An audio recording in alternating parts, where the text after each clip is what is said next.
এই যে হকার উচ্ছেদ হচ্ছে পুনর্বাসন ছাড়া, এই নিয়ে তোমার নিজস্ব কি মতামত? আমার নিজস্ব মতামত বলতে আমার শ্রীরামপুর মার্কেটের দোকান আছে। আমাদের আগের বছরই হকার উচ্ছেদ হয়েছে।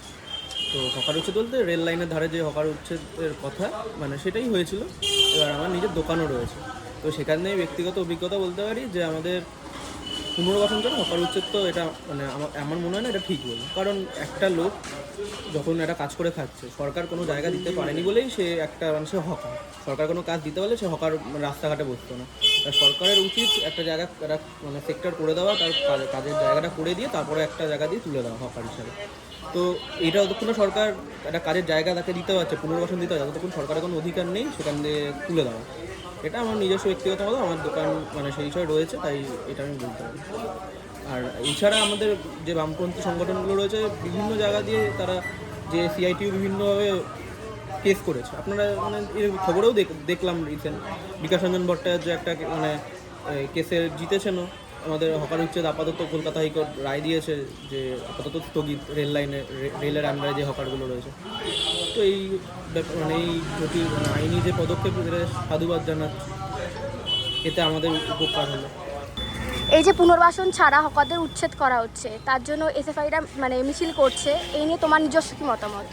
মূলত এসএফআইয়ের মিছিল করার প্রধান কারণ, প্রথমত সরকার পরিবর্তন হয়েছে এই সময় দাঁড়িয়ে আমরা সবাই অবগত। আজকে দাঁড়িয়ে বিজেপি সরকার যে কথাবার্তা দিয়েছিল, একসময় যিনি বিরোধী দলনেতা ছিলেন শুভেন্দু অধিকারী, তখন সেই সময় দাঁড়িয়ে তারা বলতেন যে হকার উচ্ছেদ করা যাবে না। তো আজকের নিরিখে এই সময় দাঁড়িয়ে তারা কেন হকার উচ্ছেদ করছে? তারা একটা নোটিশ দিচ্ছে, তার নিরিখে হকার উচ্ছেদের কথা বলছে, আইনিগতভাবে লড়াই চলছে।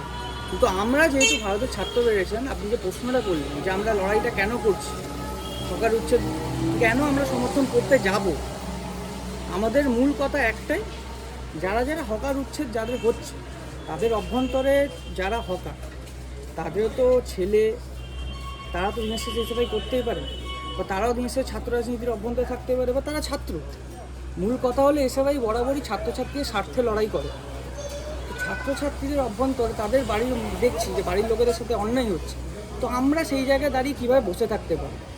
তো এই কারণেই মূলত আমরা বিরুদ্ধে হকার উচ্ছেদ হচ্ছে, সমস্ত কিছু বুঝতে পারছি।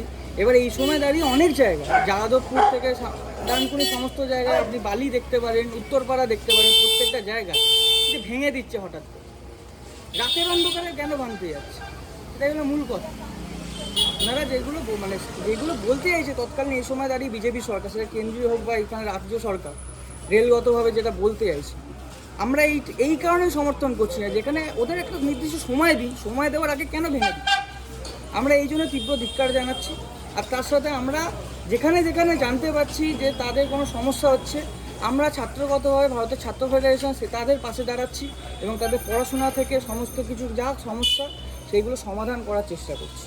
আর মূলত এই বিষয় নিয়ে তো আইনিগতভাবে লড়াই চলছেই, 25খানা মামলা হয়েছে, তার জন্য স্টে অর্ডার বেরিয়েছে, তাই জন্য অনেক জায়গায় এখন হকার উচ্ছেদ হচ্ছে না। আগামী দিনে এই মামলা চলবে। আর মূলত একটাই দাবি, লড়াই চলবে, যতক্ষণ পুনর্বাসন না দেয় হকারদের ততক্ষণ এই লড়াই চলবে আমাদের কাছে।